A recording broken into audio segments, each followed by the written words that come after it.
नमस्कार दोस्तों, आज मैं आपको कार्तिक मास में सभी कहानियों के साथ सुनी जाने वाली धर्मराज जी की कहानी सुनाने जा रही हूँ। प्रेम से बोलिए धर्मराज जी की जय हो, कार्तिक मास की जय हो, राई दामोदर की जय हो। एक बार की बात है, एक नगर में एक राजा रहता था। उसकी दो रानियां थीं। छोटी रानी राजा को अति प्रिय थी क्योंकि वह बहुत सुंदर थी और पैसे वाले घर की थी। बड़ी रानी इतनी सुंदर नहीं थी और साधारण राशि परिवार से थी। एक बार बड़ी रानी राजपुरोहित के कहने पर धर्मराज जी की कहानी सुनने का नियम लिया। महल में एक ब्राह्मणी आकर बड़ी रानी को धर्मराज जी की कहानी सुनाने लगी। जब छोटी रानी को पता चला तो उसने भी देखकर दासी से कहा कि ब्राह्मणी को कहना कि कल से धर्मराज जी की कहानी पहले मुझे सुनाकर ही बाद में बड़ी रानी को सुनाया करे। ब्राह्मणी ने ऐसा ही किया। पहले छोटी रानी को धर्मराज जी की कहानी सुनाती। छोटी रानी ब्राह्मणी को दक्षिणा में 5 सोने की मुद्राएं दी। ब्राह्मणी बहुत खुश हुई। बड़ी रानी तो एक मुट्ठी ज्वार और एक मुट्ठी बाजरी देती थी। अब ब्राह्मणी दोनों रानियों में भेदभाव करने लगी। ब्राह्मणी छोटी रानी को बड़े ही धीरे धीरे और अच्छे से धर्मराज जी की पूरी कहानी सुनाती, क्योंकि छोटी रानी उसे 5 सोने का मुद्रा देती थी, जबकि बड़ी रानी को जल्दी जल्दी और अधूरी कहानी सुनाकर चली जाती। एक दिन बड़ी रानी ने ब्राह्मणी से कहा, हे देवी, आप आराम आराम से धर्मराज जी की कहानी सुनाया करो और पूरी कहानी सुनाया करो। इस बात से ब्राह्मणी बड़ी रानी पर क्रोधित होते हुए बोली कि मुझे घर पर बहुत काम होते हैं, आप मुझे दक्षिणा भी अच्छी नहीं देती हैं। और दूसरी तरफ छोटी रानी रोज कहानी सुनने के बाद 5 सोने की मुद्राएं दक्षिणा में देती हैं। बड़ी रानी ने कहा, हे देवी, मैं आपको उद्यापन में अच्छी दक्षिणा दूंगी। दोनों रानियों ने साल भर में उद्यापन किया। छोटी रानी ने खूब धूमधाम से उद्यापन किया। बड़ी रानी ने 2 जोड़े ब्राह्मण ब्राह्मणी को भोजन कराकर उद्यापन किया। उधर छोटी रानी ने ब्राह्मणी को दक्षिणा में बहुत सा धन दिया। ब्राह्मणी धन पाकर बहुत खुश हुई। ब्राह्मणी फिर बड़ी रानी के पास दक्षिणा मांगने आई। बड़ी रानी सोच में पड़ गई कि मैं इसे दक्षिणा में क्या दूं। तभी उसे याद आया कि उनकी माँ ने उसे एक लाल रंग की सच्चे गोटे की जरी की साड़ी दहेज में दिया था। बड़ी रानी ने वही साड़ी ब्राह्मणी को दे दी। ब्राह्मणी सच्चे गोटे की हीरे मोती की जरी साड़ी पाकर बहुत खुश हुई। बड़ी रानी ने ब्राह्मणी से कहा कि यह साड़ी यहीं से बांधकर अपने घर जाओ। ब्राह्मणी ने साड़ी पहन ली और महल से जाने लगी तो छोटी रानी ने देख लिया।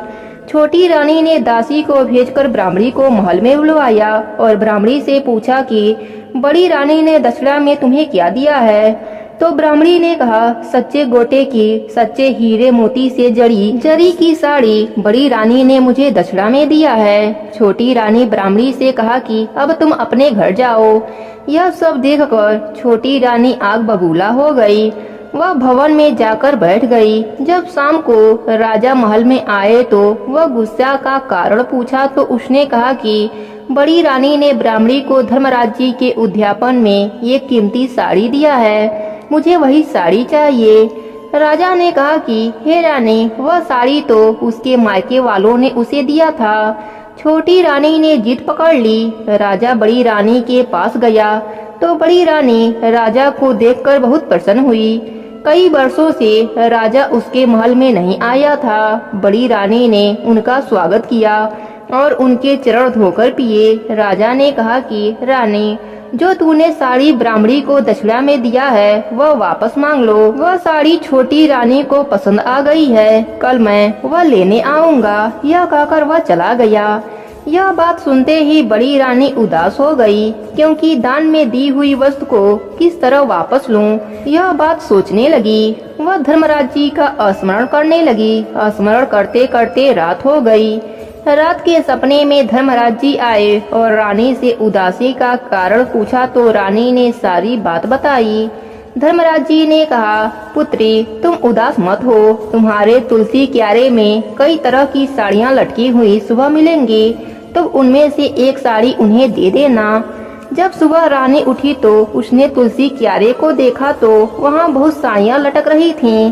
सच्चे गोटे, हीरे मोती से जड़ी साड़ियाँ लटक रही थीं। यह सब देखकर बड़ी रानी ने धर्मराज जी को प्रणाम किया। राजा व उसके मंत्री और छोटी रानी बड़ी रानी के महल में आए। आते ही बड़ी रानी से पूछा कि तुमने जो ब्राह्मणी को दक्षिणा में साड़ी दी थी वह मांग ली क्या? तब बड़ी रानी राजा, मंत्री और छोटी रानी को तुलसी क्यारे के पास ले गई। बोली, महाराज, जो भी आपको इनमें से साड़ी चाहिए वह आप छोटी रानी के लिए ले लीजिए।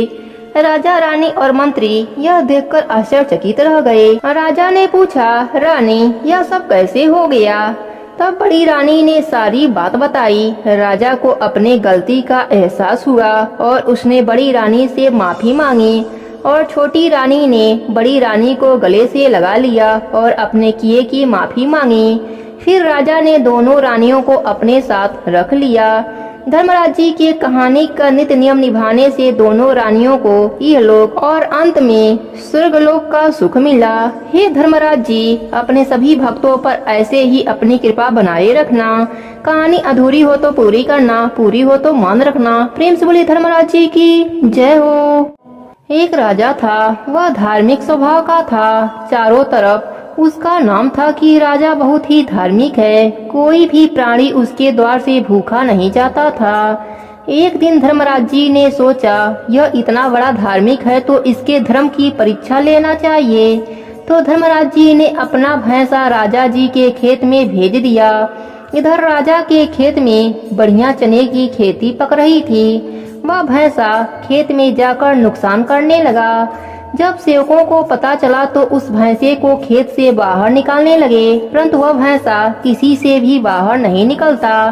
तब यह बात राजा तक पहुंची कि एक भैंसा खेत में बहुत उजाड़ कर रहा है, फसल बर्बाद कर रहा है। तब राजा ने सुना तो वह घोड़े पर बैठकर खेत के तरफ चल दिए। वहां जाकर नुकसान देखकर राजा को रहा नहीं गया और राजा ने घोड़े पर बैठे ही बैठे भैंसे को लात मारी। और राजा ने जैसे ही लात मारी वह भैंसा बोल पड़ा, राजा, सब तुझे धार्मिक कहते हैं पर तू कहाँ धार्मिक है? तूने तो एक भैंस को लात मारी। मैं तुझे श्राप देता हूँ कि तू घोड़े से नीचे उतरते ही गधा बन जाएगा। और भैंसा तो उड़ गया। अब राजा बहुत चिंतित हुआ। वह सोचने लगा, यह कोई चमत्कारिक भैंसा था। राजा ने सोचा, घोड़े से उतरूंगा तो गधा बन जाऊंगा, इसलिए राजा अब महल में भी घोड़े से नहीं उतरा। तब रानी ने सोचा, आज क्या बात हो गई कि राजा जी आज महल में भी घोड़े पर बैठे हैं। रानी ने राजा से पूछा, राजन, आज आप घोड़े से क्यों नहीं उतर रहे हैं? पर राजा तो कुछ नहीं बोला। राजा जब थकने लगा तो घोड़े पर ही नींद लेना शुरू कर दिया। तब रानी ने कहा, राजन, आपको नींद आ रही है, आप आराम से बिस्तर पर आकर सो जाइए। पर राजा जी तो माने ही नहीं। अब राजा को नींद आ गई और वह घोड़े से नीचे गिर गए। और जैसे ही वह नीचे गिरे वह तो गधा बन गए। रानी ने देखा, यह क्या बात हो गई। रानी ने बड़े बड़े ज्योतिषियों को बुलावा भेजा कि राजा को यह गति कैसे हो गई। तब पंडितों ने बताया कि राजा ने धर्मराज जी के भैंसे को लात मारी है, यह उसी का पाप है। रानी ने पूछा, अब क्या करें?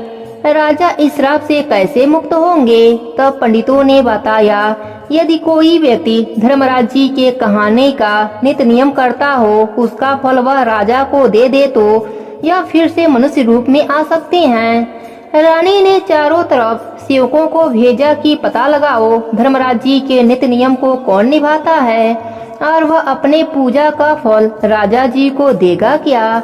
इसके बदले वह जो कुछ भी मांगेगा उसे मिलेगा। चारों दिशाओं में सेवक भेजे गए।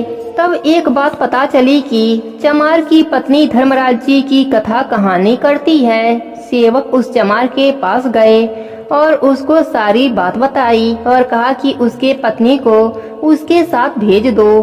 परंतु वह चमार बोला, मैं अपने पत्नी को धर्मराज जी के कथा का फल तो देने दूंगा, पर मेरी भी कुछ शर्त है। सेवकों ने कहा, बताओ तुम्हारा क्या शर्त है? तब उस व्यक्ति ने कहा कि पहले तो रानी उस राजा को मेरे घर पर कथा सुनाने को लेकर आए और दूसरी, जब कथा समाप्त हो जाए, जिस पानी से मैं चमड़ा धोता हूँ उस पानी से रानी अंजलि भर पानी पी ले तो मैं मदद कर सकता हूँ। सेवक डरते हुए रानी के पास गए और उस व्यक्ति की सारी बात बताई। रानी ने कहा, ठीक है, मैं अपने पति व्रत धर्म के लिए, अपने सुहाग के रक्षा के लिए कुछ भी कर लूंगी। रानी उस राजा रूपी गधे को रस्सी में बांधकर खींचते हुए उस चमार के घर ले गईं। जब वहां गई तो उसकी पत्नी ने गधे के सामने बैठकर धर्मराज जी की कथा कहानी कही और संकल्प किया कि हे धर्मराज जी, मैंने अगर सच्चे मन से आपकी कथा कहानी सुनी हूँ तो मेरा सारा धर्म इस गधे को मिल जाए और यह फिर से मनुष्य योनि में आ जाए। परंतु जैसे वह संकल्प करने लगी तो उसके पति ने उसका हाथ पकड़ लिया और कहा, अगर रानी पानी पिएगी फिर तुम संकल्प छोड़ोगी।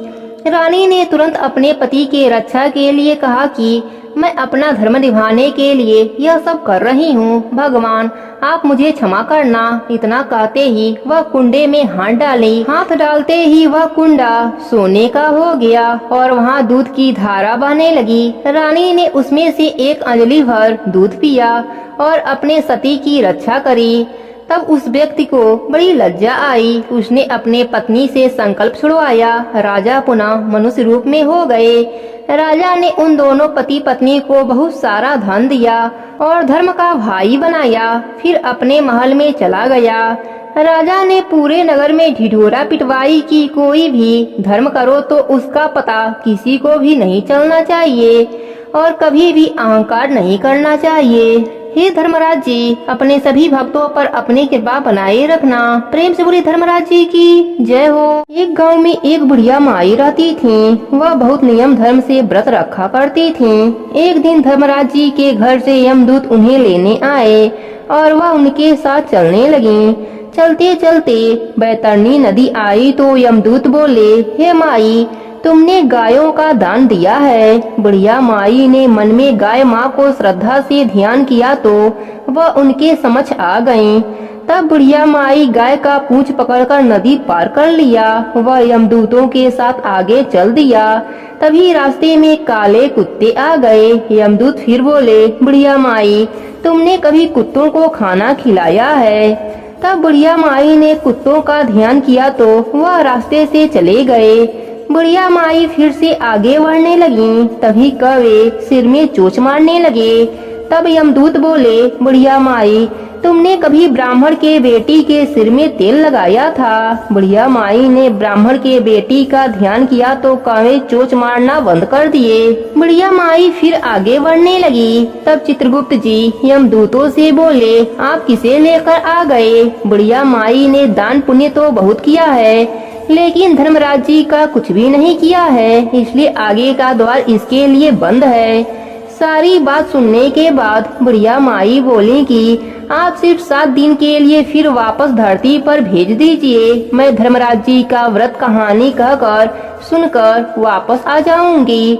बुढ़िया माई वापस धरती पर आ गईं। अब गांव वाले उन्हें भूतनी समझकर अपना दरवाजा बंद कर दिए। जब वह अपने घर गईं तो उनके बेटे बहू ने भी अपना दरवाजा बंद कर दिया। बुढ़िया माई ने कहा, मैं भूतनी नहीं हूँ, मैं तो धर्मराज जी की आज्ञा से धरती पर 7 दिनों के लिए वापस आई हूँ। मैं इन 7 दिनों में धर्मराज जी का व्रत कर उनकी कहानी सुनूंगी, जिससे मुझे परलोक में जगह मिल जाएगी। बुढ़िया माई की बात सुनकर उनके बेटे बहू ने सारी पूजा की सामग्री एकत्रित कर दी। लेकिन जब बुढ़िया माई कहानी कहती तब वह हुंकारा नहीं भरते। फिर वह बुढ़िया माई पड़ोसन को कहानी सुनाती है और वह कहानी सुनकर हुंकारा भरती है। 7 दिन के पूजा व्रत और उद्यापन के बाद जब धर्मराज जी ने बुढ़िया माई को लेने के लिए विमान भेजते हैं तो स्वर्ग का विमान देखकर उनके बहू बेटे के साथ सारे गांव वाले भी स्वर्ग जाने के लिए तैयार हो जाते हैं। बुढ़िया ने कहा कि तुम कहाँ तैयार हो रहे हो? मेरी कहानी तो केवल पड़ोसन सुनी है, उसी ने हुंकारा भरा है, इसलिए वही साथ जाएगी। सभी गांव वाले बुढ़िया माई से धर्मराज जी की कहानी सुनने का विनती करते हैं। तब बुढ़िया माई उन्हें कहानी सुनाती है। कहानी सुनने के बाद सारे ग्रामवासी विमान में बैठकर स्वर्गलोक को जाते हैं। सबको देखकर धर्मराज जी कहते हैं, मैं तो विमान सिर्फ बुढ़िया के लिए भेजा था। बुढ़िया माई कहती हैं, हे प्रभु, मेरा जो भी पुण्य है उनमें से आधा गांव वालों को दे दिया जाए। इस प्रकार धर्मराज जी सबको स्वर्ग लोक में जगह दे देते हैं। हे धर्मराज जी, जैसे आपने बुढ़िया साथी ग्रामवासियों को स्वर्ग लोक में जगह दिया, वैसे ही अपने सभी भक्तों पर अपनी कृपा बनाए रखना। प्रेम से बोले धर्मराज जी की जय हो। बहुत पुरानी बात है। एक जंगल में एक सूखे पेड़ में एक घूना और घूनी रहते थे। घूना सारा दिन लकड़ी को घूनने में लगा रहता था। उसी पेड़ के पास एक नदी थी। वहाँ औरतें धर्मराज जी के कथा का नित्य नियम करती थीं। घूनी बड़े ध्यान से सुनती और घून से बोलती, सारे दिन लकड़ी घूनने में निकाल देते हो, थोड़ा सा धर्मराज जी की कहानी भी सुन लिया करो, तुम्हारा जीवन सफल हो जाएगा। तो घून कहता है, ऐसे भगवान के नाम में क्या है, इतनी देर में तो मैं एक हाथ की बराबर लकड़ी को घून लूंगा। दोनों का अंत समय आया और दोनों मर गए। दूसरे जन्म में घूना तो राजा का हाथी बना तथा घूनी राजा की बेटी बनी। बड़े होने पर राजा ने बेटी की शादी में वही हाथी दहेज में दे दिया। अब हाथी पर सारा सामान लाद दिया गया। हाथी और राजकुमारी को पूर्व जन्म की सारी बातें याद थी। आगे चलकर हाथी रुक गया। पालकी में से बैठी राजकुमारी देख रही थी। उसने पालकी से उतरकर हाथी से कहा कि पिछले जन्म में मैं कहती थी कि थोड़ा समय भगवान का नाम भी ले लो, पर तुम्हारे समझ में नहीं आता और हमारी बात नहीं मानते। अब क्यों खड़े हो? हाथी उदास होकर चलने लगा। यह सब उसके पति ने देख लिया। उसने सोचा, यह तो जानवरों को बस में करती है, इसलिए उनकी भाषा समझ रही है। यह तो मुझे भी बस में कर लेगी। राजमहल आकर राजकुमार अपने पत्नी के पास आना तो दूर, उससे बात भी नहीं करता और अपने माँ को सारी बात बताई। तब सास ने बहू से पूछा। तब बहू ने बताया, पिछले जन्म में हम दोनों घूना और घूनी थे। मैं तो अपना काम भी करती और धर्मराज जी के नाम की कहानी भी सुनती। इस पुण्य से मैं राजा की बेटी बनी और यह घूना प्रभु का नाम भूलकर भी नहीं लिया, इसलिए इसे हाथी का योनि मिला। इसलिए मैंने हाथी से कहा, अब पछताने से क्या होगा। जब समय था तब धर्मराज जी का नाम लिया नहीं, अब क्यों हाथी की योनि को पाकर पछता रहे हो। सास ने कहा, धर्मराज जी के कहानी का नित्य नियम करने से इतना बड़ा फल है, तो अब हम सब भी धर्मराज जी की कहानी का नियम लेंगे, पूजा व्रत और उद्यापन करेंगे। इस प्रकार सास ने भी धर्मराज जी के कहानी का नित्य नियम निभाया, जिसके पुण्य से सास को स्वर्ग लोक की प्राप्ति हुई। हे धर्मराज जी, अपने सभी भक्तों पर अपनी कृपा बनाए रखना। प्रेम से बोले धर्मराज जी की जय हो। बहुत पुरानी बात है। एक नगर में एक राजा रहते थे। उनकी पुत्री तारा भोज करती थी। एक दिन अपने पिताजी से बोली, पिताजी मुझे 9 लाख तारे बनवा दो, मैं दान करूंगी। अगले दिन राजा ने सुनार को बुलाया और कहा, मेरी बेटी तारा भोज करती है, तुम 9 लाख तारे बना दो। सुनार इतना सुनकर घर आया, वह सूखने लगा। एक दिन सोनारिन ने पूछा, अरे जी, तुम आजकल उदास क्यों रहते हो? सुनार ने कहा, राजा ने 9 लाख तारे बनाने के लिए कहा है, मैं कैसे बनाऊंगा, मुझे तारे बनाना नहीं आता। राजा की बात है, राजा कोलू में मुझे पिरवा देगा।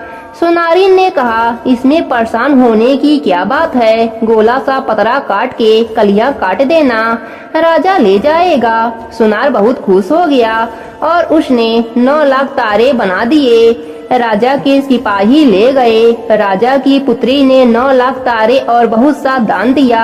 भगवान का सिंहासन डोलने लगा। भगवान ने अपने दूत से कहा, देखो तो सही मेरे नियम व्रत पर कौन है। 3 कूट देखा तो कोई नहीं था। चौथे कूट देखा तो राजा की पुत्री तारा भोज कर रही थी। भगवान ने अपने दूतों से कहा, उसे जाकर ले आओ, उसने व्रत किया है, नियम से रहा है। भगवान के दूतों ने राजा के बेटी के पास आए और बोले, चलो तुम्हें भगवान ने बुलाया है। राजा की बेटी ने कहा, अरे मैं ऐसे कैसे जाऊं, मैं तो अपनी सारी प्रजा और उस सोनार को जिसने मेरे लिए 9 लाख तारे बनाए और जिसने कथा सुनी है सबको लेकर जाऊंगी। फिर दूत ने उसे ले जाने के लिए एक बड़ा सा विमान लेकर आए और बोले, चलो अब तो चलोगी ना। राजा की बेटी बोली, हाँ अब मैं जरूर चलूंगी। सब विमान में बैठकर जाने लगे। रास्ते में उस लड़की को अपने ऊपर अभिमान हो गया और सोचने लगी, अगर मैं तारा भोज नहीं करती तो इन सबको स्वर्गलोक कैसे मिलता। इन सबको स्वर्गलोक मेरी वजह से ही मिल रहा है, नहीं तो यह सब धरती पर ही सड़ रहे होते। दूत उसे वहीं से नीचे फेंक दिए और कहा, तुम्हें बहुत अभिमान है ना, तो तुम ऐसा करो यहीं रहो, सारे लोग स्वर्गलोक जाएंगे और तुम यहीं रहोगी। दूत सबको लेकर भगवान के पास पहुँचे तो भगवान ने कहा, इन सब में से तारा भोज करने वाली कौन सी है। फिर दूत बोले, उसने अभिमान किया इसलिए हमने उसको वहीं धरती पर छोड़ दिया। भगवान बोले, उसे लेकर आओ, उसने मुझसे 7 बार क्षमा मांग ली है। राजा की बेटी ने 7 बार भगवान से क्षमा मांगी और भगवान ने उसे क्षमा कर दिया। फिर दूत विमान लेकर धरती पर आए और राजा की बेटी को विमान में बैठाकर स्वर्गलोक को ले गए। हे धर्मराज जी, जैसे आपने राजा की बेटी और सारे गांव वालों को स्वर्गलोक दिया, वैसे ही हम सबको भी देना। प्रेम से बोली धर्मराज जी की जय हो। एक गांव में एक परिवार रहता था। परिवार में भाई भाभी और एक बहन रहती थी, लेकिन बहन की शादी अभी नहीं हुई थी। बहन का नाम पोपा बाई था। वह विष्णु भगवान की परम भक्त थी। वह हमेशा व्रत नियम बड़े ही श्रद्धा भाव से करती थी। एक दिन उसके भाई भाभी ने पोपा बाई से शादी करने को कहा। तब पोपा बाई ने कहा, मुझे शादी नहीं करनी। भाई भाभी ने फिर से कहा, लेकिन बहन ने मना कर दिया। उसने अपने भाई भाभी से कहा कि आप मेरे रहने के लिए गांव के बाहर एक झोपड़ी बनवा दीजिए, मैं उसी में रहकर अपना जीवन यापन कर लूंगी। फिर पोपा बाई ने गांव के सभी लोगों से कहा कि हे गांव वालों, आप लोग अपने गाय बछड़े मेरे झोपड़े के पास चरने के लिए छोड़ दिया करो। मैं सभी के गाय बछड़ों की देखभाल करूंगी। इसके बदले जो भी बचा कुचा खाना हो वह मुझे दे दिया करना, मैं वही खाकर रह लूंगी। इस तरह बहुत दिन बीत गए। भाई भाभी ने पोपा बाई के लिए गांव से बाहर एक झोपड़ी बनवा दी। पोपा बाई उसी झोपड़ी में रहने लगी और नित्य व्रत और पूजन करती रहती। एक दिन उस देश का राजा शिकार खेलने जंगल में जा रहा था। उसकी नजर गांव के बाहर बने पोपा बाई के झोपड़े पर पड़ी। राजा झोपड़े के पास जाकर आवाज लगाने लगा, यहाँ कौन रहता है।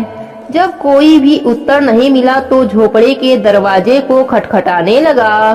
खटखटाने की आवाज सुनकर पोपा बाई ने अंदर से ही पूछा, कौन है, बार बार दरवाजा क्यों खटखटा रहे हो, क्या काम है। तब राजा ने कहा, मैं इस देश का राजा हूँ और तुम कौन हो, अपने बारे में मुझे बताओ। तब पोपा बाई बाहर निकलकर आई और उसने अपना परिचय राजा को दिया। राजा पोपा बाई को देखकर पोपा बाई पर मोहित हो गया और उसने पोपा बाई से कहा, मैं तुम्हारे साथ विवाह करना चाहता हूँ। लेकिन पोपा बाई ने विवाह करने से मना कर दिया। राजा ने पोपा बाई से विनती की, तुम मुझसे विवाह कर लो। लेकिन पोपा बाई ने कहा, मैं पराये पुरुष का मुख नहीं देखती, तुम अपने महल लौट जाओ, मैं तुमसे विवाह नहीं कर सकती। राजा ने उसके बात पर ध्यान नहीं दिया और पोपा बाई को जबरदस्ती उठाकर अपने घोड़े पर बैठाकर महल के तरफ चल दिया। पोपाबाई ने राजा को श्राप दिया कि हे राजा, तेरा राजपाट सब नष्ट हो जाए। महल में पहुंचकर राजा ने अपनी रानियों को सारी बात बताई। सारी बात सुनकर रानियों ने राजा से कहा कि आप पोपाबाई को सही सलामत झोपड़े में छोड़ आओ। रानियों के कहे अनुसार राजा पोपाबाई को उसके झोपड़े पर छोड़ने जा रहा था। रास्ते में पाप की नदी आई, उसमें राजा पोपाबाई के साथ डूब गया। पोपाबाई मृत्यु के बाद जब धर्मराज जी के दरबार में पहुंची, वहां धर्मराज जी ने उसे स्वर्ग का पूरा राजपाट दे दिया। किसी गांव में एक सेठ सेठानी की मृत्यु हो गई। वह दोनों भी मृत्यु लोक से स्वर्ग लोक को आए, लेकिन स्वर्ग का दरवाजा बंद पड़ा था। उन्होंने धर्मराज जी से स्वर्ग का दरवाजा खोलने की विनती की। तब धर्मराज जी ने कहा, इस पर पोपाबाई का राज है। तब सेठ सेठानी ने कहा, हम पोपाबाई को नहीं जानते, कौन है पोपाबाई? तब धर्मराज जी ने कहा, मैं तुम दोनों को 7 दिनों के लिए मृतलोक में भेजता हूँ। वहाँ जाकर 8 नारियल के खोपड़े में राई भरकर कपड़ा से ढककर कहानी सुनना और उद्यापन करना। इस प्रकार करना। राज है पोपाबाई का, लेखा लेखी राई दामोदर का। प्रेम से बोलो पोपाबाई की जय। तब वह दोनों सेठ सेठानी ने धर्मराज जी के कहे अनुसार ऐसा ही किया। 7 दिन के बाद सेठ सेठानी को भी स्वर्गलोक की प्राप्ति हुई। इस प्रकार जो भी मनुष्य पोपाबाई की कहानी सुनता है या हुंकारा भरता है, उसके लिए स्वर्ग का दरवाजा खुल जाता है। प्रेम से बोलिए पोपाबाई की जय हो, धर्मराज जी की जय हो।